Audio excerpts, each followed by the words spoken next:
समर्पण किसे कहते हैं जरा ध्यान पूर्वक सुनिए। मैया कौन कौन सुन रहा है ध्यान से? पीछे आवाज आ रही है? सबसे पीछे इस तरफ हाथ उठाओ। आ रही है, ध्यान से सुनो। समर्पण किसे कहते हैं? जो नारी करती है, जो पत्नी करती है। क्या करती है स्त्री? एक आदमी से विवाह होता है, जिस आदमी को वो जानती नहीं है। जब एक लड़की से पत्नी बनती है तो पत्नी जब ससुराल जाती है तो पत्नी उस आदमी को जानती नहीं जो उसका पति है, लेकिन उसके चरणों में समर्पण कर देती है। समर्पण कैसा? आज से पति का सुख पत्नी का सुख बन जाता है, पति का दुख पत्नी का दुख बन जाता है, पति की हंसी पत्नी की हंसी बन जाती है, और पति के आंसू पत्नी के आंसू बन जाते हैं। पति घास की झोपड़ी में रखता है तो पत्नी घास की झोपड़ी में। मैं अच्छी पत्नियों की बात कर रहा हूं, ब्रांडेड पत्नियों की, चाइना मॉडल की बात नहीं कर रहा हूं। चाइना मॉडल तो भाग जाती है, मैं मायके चली जाऊंगी तुम देखते रही हो, ये सब चाइना मॉडल है। मैं अच्छी ब्रांडेड पत्नी की बात कर रहा हूं। पत्नी अच्छी क्वालिटी की है तो वो पति के साथ झोपड़ी में भी रह लेती है। हाँ या ना? सीता मैया 14 साल वनवास में सीता मैया झोपड़ी में राम के संग गुजारी कि नहीं? महलों को छोड़ा, सीता मैया बोल देती मैं महलों में रहती हूँ, आप करके आओ 14 साल पूरे, मैं मिलती हूँ यहीं पे आपको, तब तक मैं पिता के घर घूम के आती हूँ जनक जी के यहाँ। सीता मैया कह देती मैं जनक जी के यहाँ जा रही हूँ, 14 साल बाद मिलूंगी, टाटा बाय बाय। तो राम जी क्या मना करते? नहीं भैया जाओ। लेकिन सीता माँ ने क्या बोला कि पति का सुख ही पत्नी का सुख है और पति का दुख ही पत्नी का। बोलो हाँ कि ना? अच्छा ये बताओ कि पत्नी का समर्पण होता है कि नहीं? आप लोग बताओ। हो सकता मैं गलत बोल रहा हूं, लेकिन ये बताओ कि पत्नी पति में समर्पित होती है कि नहीं? पुरुष लोग बताएंगे ये बात। तुम्हें क्या अनुभव होता है? पुरुष लोग बताएंगे, जितने पुरुष बैठे हैं वो मेरी प्रार्थना है बताएंगे। बताओ पत्नियों का समर्पण होता है या नहीं? जोर से। मैया पतियों से क्या पूछने लग गए तुम? पंचायत चालू कर दी। अभी पति से बात करे थोड़ा प्रपंच कर ले। पति लोग दिख कम रहे हैं, ये बैठे यहां पे। बताओ पति हो? बताओ पत्नी है? बताओ पत्नी का समर्पण होता है कि नहीं? दिखता कि नहीं आप लोगों को?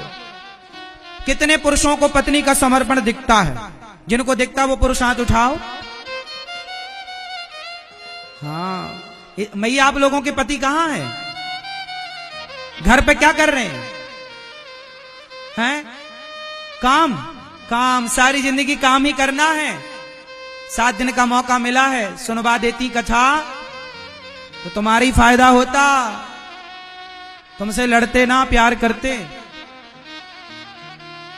तुम आई हो कथा सुनने, पति को भी तो लाओ। तुम तो ऑलरेडी अच्छी हो, पति अच्छे हो तब काम बनेगा।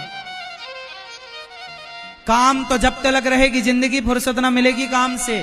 कुछ समय निकालो ऐसा कि प्रेम कर लो राम से। समय निकलता थोड़ी, निकालना पड़ता है। हम रोज रोज थोड़ी आएंगे आपके यहां, जिंदगी में पहली बार आए हैं और अब पता नहीं इसके बाद कब आते हैं। अच्छी बातें कह रहे हैं, जो अच्छी लगे मान लो, नहीं लगे तो हमारी बात हमें वापस कर देना। काम काम काम काम, सारी जिंदगी आदमी करता है धन धन धन, आखिरी में पढ़ने को मिलता है हो गया निधन। काम काम, कहां जा रहे हो? काम से। कहां जा रहे हो? काम से। काम से जाते जाते एक दिन आदमी काम से ही चला जाता है। काम करना चाहिए, बहुत अच्छी बात है काम करना, पर जब ऐसा अवसर मिले तो काम को रोक करके पहले ये जरूरी है।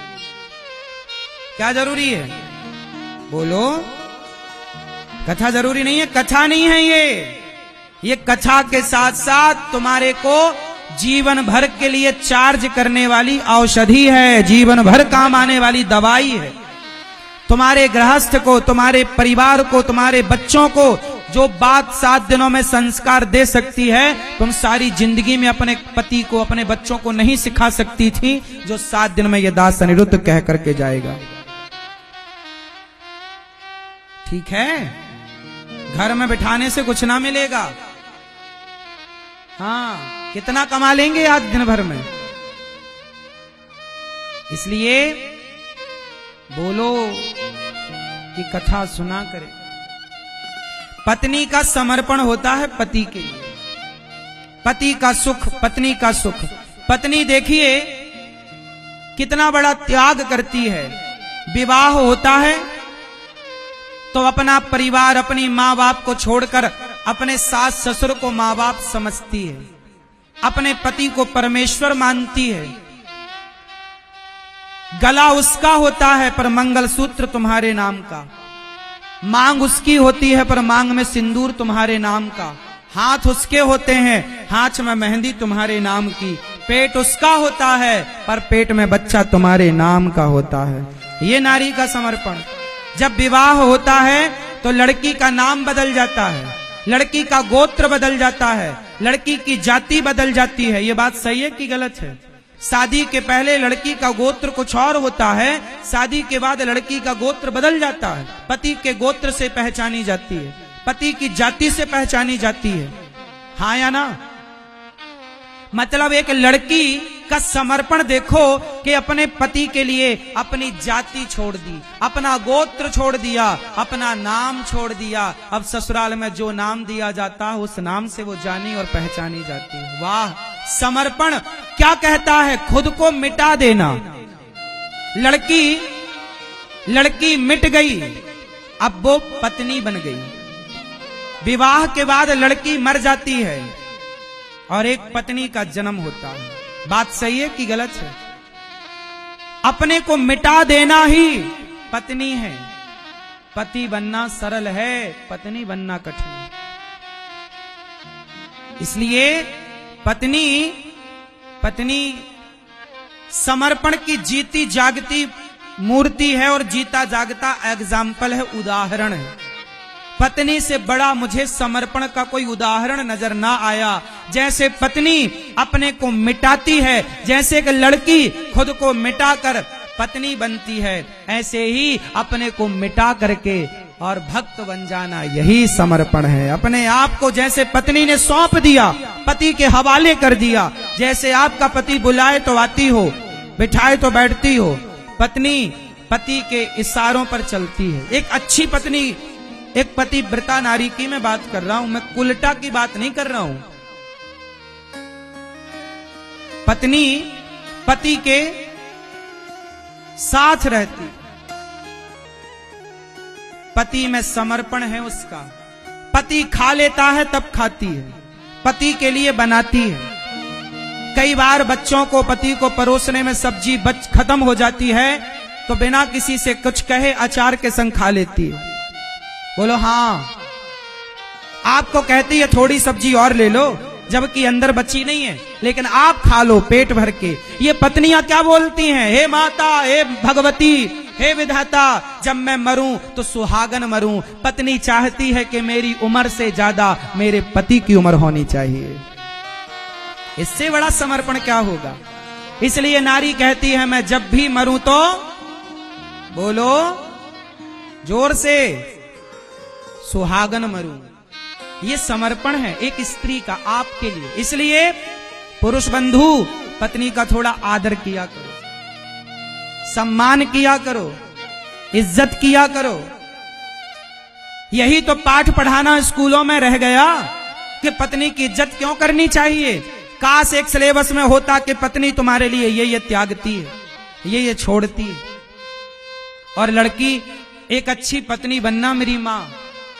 पति तुम्हारा नालायक है, कोई बात नहीं, वो कर्मों का फल भोगेगा। तुम पत्नी अच्छी बनना। रावण बुरा था, लेकिन रावण बुरा था तो मंदोदरी तो बुरी ना हो गई ना कि मेरा पति दूसरों की महिला चुराता है तो मैं भी दूसरे के पुरुष के पास जाऊंगी। क्या मंदोदरी भटक गई? बोलो, मंदोदरी का पति तो रावण था ना, लेकिन मंदोदरी का पति भटका रास्ता, पर मंदोदरी तो रास्ता नहीं भटकी। पति रास्ता भटके तो उसके कर्मों का दंड उसे भोगा। यहां पर देखो क्या होता है, हम लोग यहां मिलते हैं और यहां मिलकर कुछ अच्छा या बुरा करते हैं, फिर यहां से हम बिछड़ जाते हैं। पत्नी अपने रास्ते चली जाती है, पति अपने रास्ते चला जाता है। कोई किसी के साथ थोड़ी सदा, पति सदा के लिए थोड़ी है, पत्नी सदा के लिए छोड़ी है, कुछ वर्षों के लिए मुझे मिली है। अच्छे संबंध रखने चाहिए, अच्छे से रिश्ते निभाना चाहिए। इस यात्रा में पत्नी मुझे मिली रास्ते में।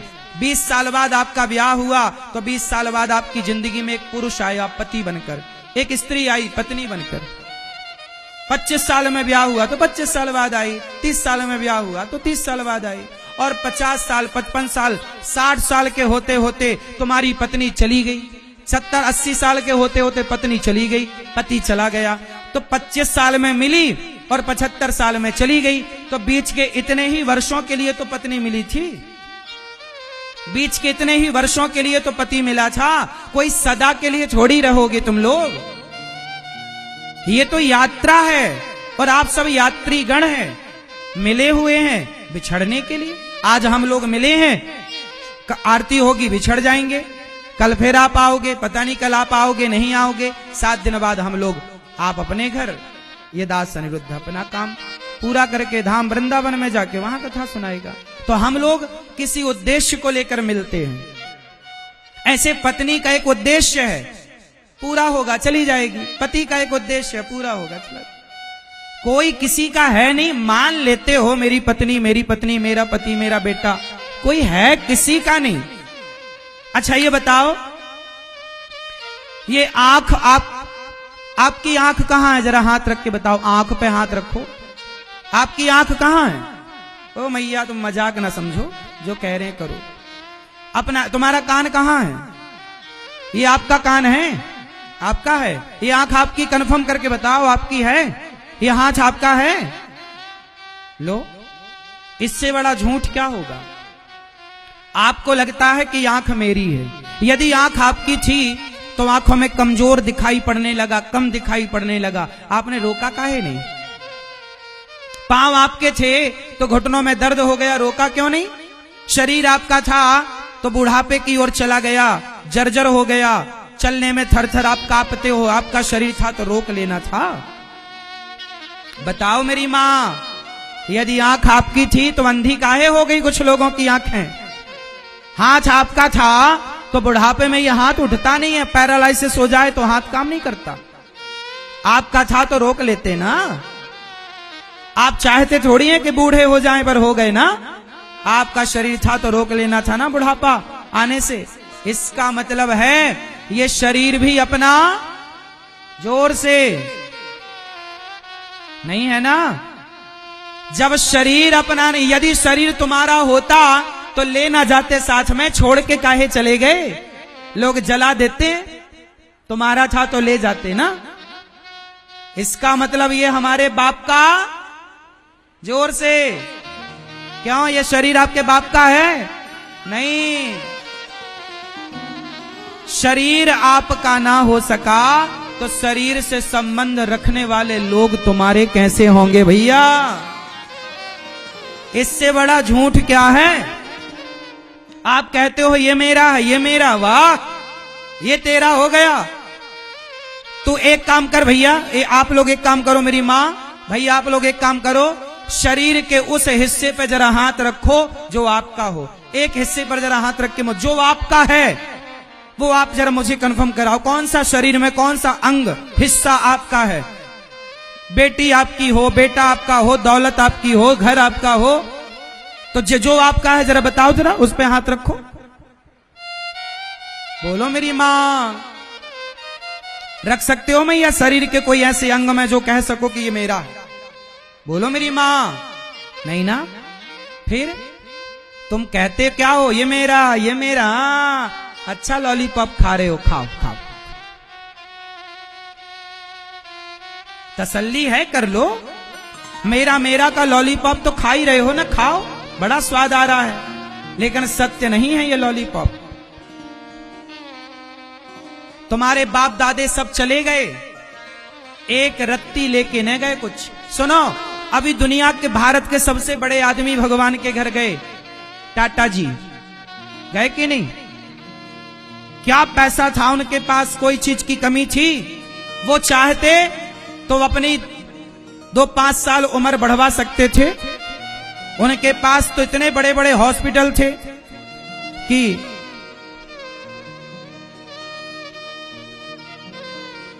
इतने बड़े बड़े हॉस्पिटल वो खरीद सकते थे, लेकिन इतने बड़े बड़े हॉस्पिटल खरीद सकते, लेकिन उन्होंने अपनी उम्र 2 मिनट की खरीद सके? उत्तर दो मेरी मां, क्या 2 मिनट खरीद सके? इसलिए हम किराए के हैं, आप किराए के हो, ये शरीर किराए का, ये संसार अपना नहीं है। टाटा बाय बाय कह के जाना पड़ेगा। इसलिए संसार के लोगों को अपना ना कहो, भगवान को अपना कहो, वो अपने। मेरे तो गिरधर गोपाल, ये सत्य है। ये ज्ञान भरत जी ने राजा रहुगण को दिया। राजा रहुगण भरत जी का ज्ञान सुन के परम गति पाए। सुखदेव भगवान ने 28 प्रकार के नरकों का वर्णन किया। इसके बाद अजामिल जैसा पापी, अब जो पाप करता है और मर जाता है, अब बताओ पापी का उद्धार कैसे होगा? अजामिल ने मरते समय क्या बोल दिया? नारायण। केवल एक बार मुंह से निकल गया, उद्धार हुआ कि नहीं? कहता हूं जीवन में जियो, जीवन में रहो, ये मान करके नहीं कि ये सब मेरा है। हे प्रभु, नाथ सकल संपदा तुम्हारी, जो कुछ है मेरा नहीं है, भगवान का है। हे प्रभु, ये शरीर आपका दिया हुआ है, ये परिवार आपका दिया हुआ है, ये व्यापार आपका दिया हुआ है, इसलिए सब कुछ भगवान का मानना चाहिए और अपना क्या मानना चाहिए? आपका क्या है? जोर से, आपका क्या है? हे प्रभु, सब आपका है, आप हमारे हैं। कौन हमारे हैं? एक भगवान से संबंध रखो। संगी साथी दुनिया के लोग शमशान तक साथ देंगे, भगवान पहले भी साथी थे, आज भी साथी हैं, आगे भी साथी बनेंगे। इसलिए नाता एक राम जी से, दूजा नाता तोड़ दे, आशा एक राम जी की, दूजी आशा, यही सत्य है। लेकिन रिश्ते निभाना है, बुराई नहीं है रिश्तों में, पर अपना मान के नहीं, ये सब प्रभु का है, ये मान के चलना है।